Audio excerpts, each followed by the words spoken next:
నమస్తే, welcome to special focus. Social media vetting మొదలుపెట్టింది America. H1B, H4 visa దరఖాస్తుదారులకు vetting tension పట్టుకుంది. ఇన్నాళ్ళు అమెరికా వెళ్లడం అంటే వీసా ఇమిగ్రేషన్ ప్రాసెస్ ఎంత కఠినంగా ఉన్నా సోషల్ మీడియా అకౌంట్స్ లో పర్సనల్ డేటాను మరీ లోతుగా చెక్ చేసేంత ఉండేది కాదు. కానీ ఇప్పుడు అమెరికా అధ్యక్షుడు ట్రంప్ ఆదేశాలతో H1B, H4 visa దరఖాస్తుదారులకు online vetting పెద్ద తలనొప్పిలా మారింది. ఇకపై సోషల్ మీడియా ఖాతాల్ని క్షుణ్ణంగా పరిశీలించాకే వీసా ఓకే అవుతుంది.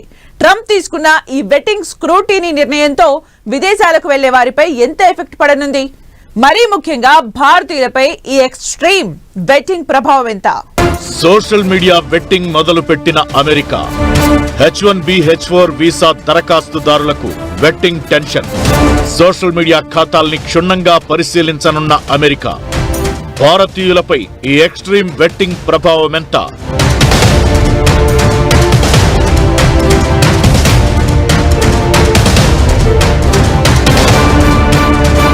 H1B, H4 వీసా దరఖాస్తుదారులకు ఓ రకంగా ఇది పిడుగులాంటి వార్తే. వీసా అప్లై చేసుకున్న వారి ఆన్లైన్లో స్టేటస్లు, పోస్టుల్ని సమీక్షించేందుకు ఎక్స్ట్రీమ్ వెట్టింగ్ ప్రక్రియ ప్రారంభించింది US. H1B, H4, F, M, J వీసాలకు దరఖాస్తు చేసిన వాళ్లంతా వెట్టింగ్ కు వీలుగా తమ సోషల్ మీడియా సెట్టింగ్లను ప్రైవేట్ నుంచి పబ్లిక్ కు మార్చుకోవాల్సి ఉంటుంది. ఈ నిబంధనల కారణంగా ఇప్పటికే భారతీయులు సహా చాలా మంది H1B వీసాల ఇంటర్వ్యూలు వాయిదా పడ్డాయి.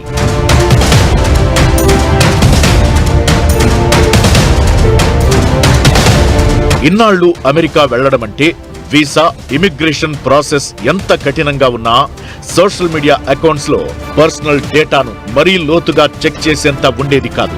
కానీ ఇప్పుడు అమెరికా అధ్యక్షుడు ట్రంప్ ఆదేశాలతో H1B, H4 visa దరఖాస్తుదారులకు online vetting పెద్ద తలనొప్పిగా మారింది.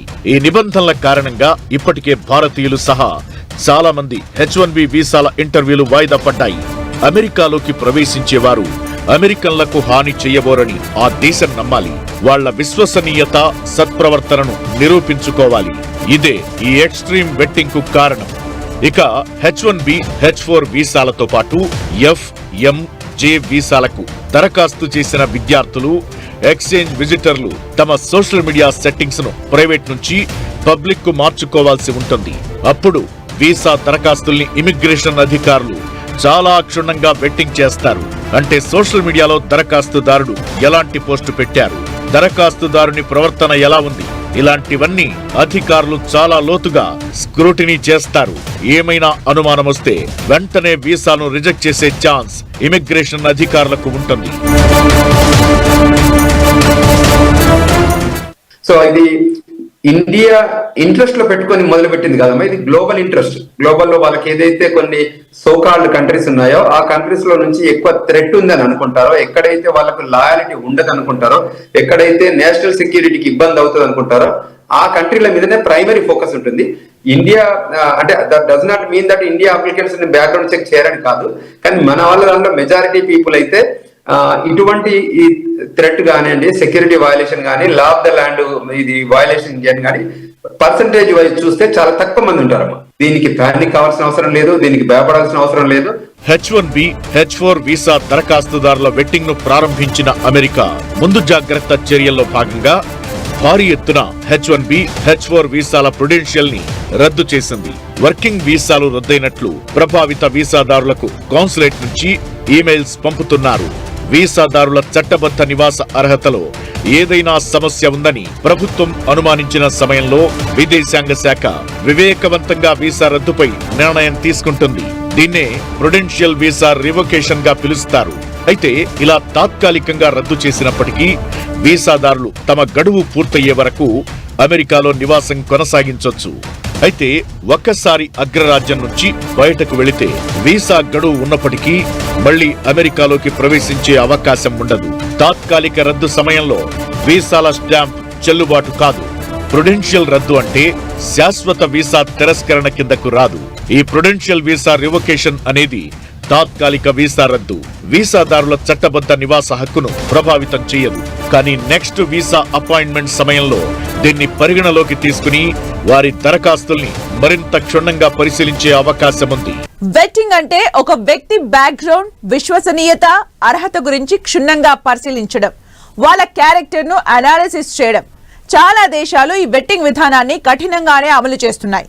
ఇది సాధారణంగా ఉద్యోగానికి ఎంపిక చేసేటప్పుడు, కీలకమైన పదవుల్లో నియమించేటప్పుడు, ఒక దేశంలోకి ప్రవేశించడానికి వీసా జారీ చేసేటప్పుడు జరిగే ప్రక్రియ. అమెరికా వీసా ఎక్స్ట్రీమ్ వెట్టింగ్ ప్రక్రియలో దరఖాస్తుదారు సమర్పించిన సమాచారం, విద్యా అర్హతలు, ఉద్యోగ వివరాలు, ఆర్థిక స్థితి, నేర చరిత్ర, గత ప్రయాణాల వివరాలు ఇలాంటివన్నీ ఉంటాయి. ఎక్స్, ఫేస్బుక్, ఇన్స్టాగ్రామ్, లింక్డ్ఇన్, ఇతర సోషల్ మీడియా అకౌంట్ పోస్టులు, కామెంట్లను యుఎస్ అధికారులు క్షుణ్ణంగా పరిశీలిస్తారు. ఒకవేళ మీరు గతంలో డిలీట్ చేసినా వాటిని పట్టేస్తారు. ప్రధానంగా జాత్యహంకార, లైంగిక, హింసాత్మక, చట్ట విరుద్ధ వ్యాఖ్యలు, యుఎస్ కు వ్యతిరేక ఆలోచనలు చేసిన వారి వీసా రిజెక్ట్ చేస్తారు. వెట్టింగ్ ప్రక్రియలో ప్రధానంగా దేశ భద్రత, వీసా నిబంధనల అమలు, పారదర్శకత వీటిపైనే ఎక్కువ ఫోకస్ చేస్తుంది అమెరికా. దేశ భద్రతకు ముప్పు కలిగించే వ్యక్తులు, ఉగ్రవాద సంబంధాలున్నవారు లేదా తీవ్రమైన నేర చరిత్ర ఉన్నవారిని గుర్తించి దేశంలోకి రాకుండా నిరోధిస్తారు. ఇది వీసా నిబంధనల్ని, వలస చట్టాలను ఉల్లంఘించకుండా చూడగలుగుతుంది. దరఖాస్తులో సమర్పించిన సమాచారం నిజమేనా కాదా అని నిర్ధారించుకోవడం వల్ల పారదర్శకత పెరుగుతుంది. అమెరికా బెట్టింగ్ ప్రక్రియతో అక్కడికి వెళ్లే వారికి ఇది లాభమా నష్టమా అనేది వారి వ్యక్తిగత పరిస్థితుల్ని బట్టి ఉంటుంది. నిజాయితీగా, సక్రమంగా దరఖాస్తు చేసుకునే వారికి, ఎలాంటి అక్రమ ఉద్దేశాలు లేని వారికి ఈ ప్రక్రియ లాభమే. వివరాలు స్పష్టంగా ఉన్నప్పుడు వీసా త్వరగా ఆమోదించే ఛాన్స్ ఉంటుంది. కఠినమైన బెట్టింగ్ కారణంగా దేశంలోకి వచ్చే వ్యక్తులు సురక్షితమైన వారై ఉంటారు. ఇది అమెరికా పౌరులకు, పర్యాటకులకు, ప్రయాణికులకు కూడా భద్రతను పెంచుతుంది. టెర్రర్ థ్రెట్స్, క్రైమ్ రికార్డులు ముందుగానే గుర్తించగలుగుతారు. ఫలితంగా ఇమిగ్రెంట్స్ సేఫ్ గా జీవించొచ్చు. ఎకానమీ స్టేబుల్, జాబ్ సెక్యూరిటీ పెరుగుతుంది. ఇది అమెరికాలో స్థిరపడే వారికి ఎంతో ఉపయోగం. ఈ విధానంతో కొన్ని నష్టాలు ఉన్నాయి. కొత్త నిబంధనల బెట్టింగ్ ప్రాసెస్ కు సమయం ఎక్కువ తీసుకుంటుంది. కొన్నిసార్లు నెలలు, సంవత్సరాలు పట్టొచ్చు. అత్యవసరంగా ప్రయాణించే వారికి ఇది ఇబ్బందికరమే. అదనపు ధృవీకరణలు, పత్రాలు సమర్పించాల్సి ఉంటుంది. ఇంటర్వ్యూలు క్యాన్సిల్ అవుతాయి. మరో తేదీ కోసం వేచి చూడాలి. ఇలా జాబ్ ఆఫర్లు చేజారే అవకాశం ఉంది. ఇక ప్రైవసీలోకి తొంగి చూడటం వల్ల పొలిటికల్ వ్యూస్, పర్సనల్ లైఫ్ అన్ని స్క్రూటినీ అవుతాయి. దరఖాస్తు ప్రక్రియ చాలా సంక్లిష్టంగా మారుతుంది. చిన్నపాటి లోపాలున్నా లేదా గతంలో వీసా నిబంధనలను ఉల్లంఘించినా వెట్టింగ్ కారణంగా వీసా తిరస్కరణకు గురయ్యే అవకాశం ఉంటుంది. సాధారణంగా కఠినమైన వలస చట్టాలు, పటిష్టమైన భద్రతా ప్రమాణాలు ఉన్న దేశాలన్నీ వీసా దరఖాస్తుదారులపై ఏదో ఒక స్థాయిలో వెట్టింగ్ను అమలు చేస్తాయి. అమెరికా ఇప్పుడు అత్యంత కఠిన చట్టాలతో వెట్టింగ్ లో టాప్ ప్లేస్ లో ఉంది. 9/11 దాడుల తరువాత ఈ ప్రక్రియ కఠినమైంది. కెనడా వలసల్ని ఆహ్వానించే దేశమైనా శాశ్వత నివాసం, నేర చరిత్ర, ఆరోగ్య పరీక్షలు, భద్రతా తనిఖీల్ని కఠినంగానే అమలు చేస్తోంది. యూకే బోర్డర్ ఏజెన్సీ వీసా దరఖాస్తుదారుల ఆర్థిక సామర్థ్యం, ఉద్దేశం, నేర చరిత్రపై నిశితంగా దృష్టి పెడుతోంది. ఆస్ట్రేలియా, న్యూజిలాండ్ దేశ భద్రత, జీవ వైవిధ్యం, హెల్త్ కు ప్రాధాన్యత వెట్టింగ్ ను అమలు చేస్తున్నాయి. జర్మనీ, ఫ్రాన్స్, ఇటలీ లాంటి యూరోపియన్ యూనియన్ లో షెంగెన్ వీసాలు బయోమెట్రిక్, ఫైనాన్షియల్ వెట్టింగ్ తో చాలా పకడ్బందీగా ఉంటాయి. జపాన్, సౌత్ కొరియా దేశాలు ఎకనామిక్ స్పాన్సర్, హెల్త్ చెక్స్ విషయంలో కఠినంగా వ్యవహరిస్తాయి. 2025 జపాన్ కొత్త రూల్స్ అమెరికన్లు అక్కడకు వీసాపై వెళ్లాలన్నా కఠినంగా మారింది. స్విట్జర్లాండ్, డెన్మార్క్ లాంటి దేశాలు క్రిమినల్ రికార్డులు, ఆన్లైన్ ప్రెజెన్స్ ను డీప్ గా చూస్తాయి. బ్రెజిల్, మెక్సికో, స్పెయిన్ దేశాలు అమెరికా ప్రకటన తరువాత తమ వీసా రూల్స్ ను మరింత కఠినం చేశాయి. ప్రపంచవ్యాప్తంగా ఇతర దేశాల నుంచి అమెరికాకు వెళ్లే వాళ్లు ఎవరైనా సరే ట్రంప్ సర్కార్ తీసుకొచ్చిన కొత్త బెట్టింగ్ గైడ్ లైన్స్ కారణంగా మరోసారి ఇంటర్వ్యూకు వెళ్లాల్సి ఉంటుంది. ఒకప్పుడు అమెరికా వీసా వస్తే అక్కడే గ్రీన్ కార్డు వచ్చేదాకా ఎన్ఆర్ఐలు తిష్టవేసేవాళ్లు. ఇక ముందు అలాంటి పరిస్థితులు ఉండకపోవచ్చు. అమెరికా వీసా అనేది గౌరవం మాత్రమే. అది హక్కు కాదని ట్రంప్ అంటున్నారు. వీసా పొందడానికి కఠిన నిబంధనలు పెట్టడం వల్ల ఇమిగ్రేషన్స్ లో పారదర్శకత పాటించినట్లవుతుంది. దీంతో పాటు దేశ భద్రతకు, పబ్లిక్ సేఫ్టీకి ఇది ఉపయోగపడుతుందని ట్రంప్ భావిస్తున్నారు.